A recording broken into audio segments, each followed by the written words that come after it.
सैयद वसीम रिजवी ने कुरान पाक की 26 आयतों को 6 पक यानी बाद में जोड़ी गई आयतें बताते हुए उनको पवित्र किताब कुरान से हटाने का आदेश देने की मांग करने वाली जनहित याचिका सुप्रीम कोर्ट में दायर की गई है। इस पर वसीम रिजवी बताते हैं कि इतिहास गवाह है कि पैगंबर हज़रत मोहम्मद साहब के निधन के बाद पहले खलीफा हज़रत अबू बकर ने उन 4 लोगों को पैगंबर हज़रत मोहम्मद सल्लल्लाहु अलैहि वसल्लम पर नाजिल कर अल्लाह पाक के मौखिक संदेशों को किताब की शक्ल में संग्रहित करने को कहा। तब तक हज़रत के मुंह से समय समय पर निकले संदेशों को लोग पीढ़ी दर पीढ़ी मौखिक तौर पर ही याद कराते रहे। पहले खलीफा ने उन 4 लोगों को जिम्मेदारी दी जो हज़रत के साथ रहे थे। सही अल बुखारी किताब के मुताबिक अबे बिन काब, मुआज बिन जबल, ज़ैद बिन ताबित और जुनैद ज़ैद को ये जिम्मेदारी दी गई। उस वक्त 3 अन्य लोगों ने सर्वसम्मति से हफ्ज़ कुरान की आयतों को लिखने की जिम्मेदारी ज़ैद बिन ताबित को दे दी।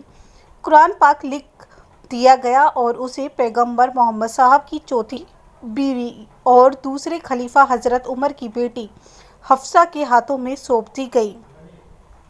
फिर तीसरे खलीफा हज़रत उस्मान के ज़माने में अलग अलग लोगों के लिखे करीब 300 कुरान शरीफ प्रचलन में थे। तब उन्होंने कुरान पाक की मूल प्रति के लेखक हज़रत ज़ैद बिन थाबित से कहा कि हज़रत याफ्ता से मांग कर मूल किताब की नकल अपने साथियों अब्दुल्ला बिन ज़ुबैर, सैयद बिन अलास, अब्दुल रहमान बिन हारिथ बिन हिशाम के सहयोग से तैयार करें। उसी वक्त इस्लाम को तलवार के दम पर फैलाने की मुहिम चल रही थी।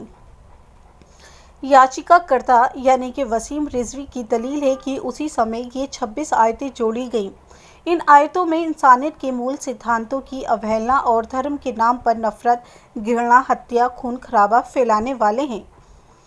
तीसरे खलीफा के समय जब इस्लाम को और मजबूती से फैलाने की मुहिम चली, तब इस्लामी दुनिया में कई कुरान शरीफ समाज में प्रचलित थे। इस्लामिक ग्रंथ सही अल बुखारी के मुताबिक ऐसे दौर में तीसरे खलीफा हज़रत उस्मान ने पूरे कुरान शरीफ की प्रति की नकल लिखवाई। बाकी बची कुरान शरीफ की सभी प्रतियां खलीफा उस्मान के फरमान से नष्ट करवा दी गईं। उस कुरान की प्रतियां ही आज तक पढ़ी, सुनी और समझी जा रही हैं। इसी पर सवाल उठाते हुए रिजवी ने कहा कि जब पूरे कुरान पाक में अल्लाह ताला ने भाईचारे, प्रेम, खुलूस, न्याय, समानता, क्षमा, सहिष्णुता की बातें कही हैं, तो इन 26 आयतों में कत्ल व गारत, नफरत और कट्टरपंथ बढ़ाने वाली बातें कैसे कह सकते हैं। इन्हीं आयतों का हवाला देकर मुस्लिम नौजवानों का ब्रेन वॉश किया जा रहा है, उनको जिहाद के नाम पर भड़काया, बहकाया और उकसाया जा रहा है।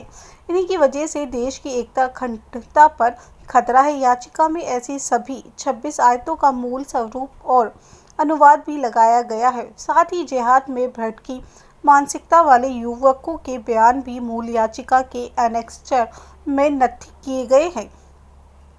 याचिका दाखिल करने से पहले याचिकाकर्ता रिजवी ने एहतियातन मूल सवाल और याचिका की प्रति देश भर के 56 रजिस्टर्ड इस्लामिक संगठनों और संस्थाओं को भी अपना रुख साफ करने के लिए भेजा है, लेकिन किसी भी जगह से अब तक तो कोई जवाब नहीं आया है।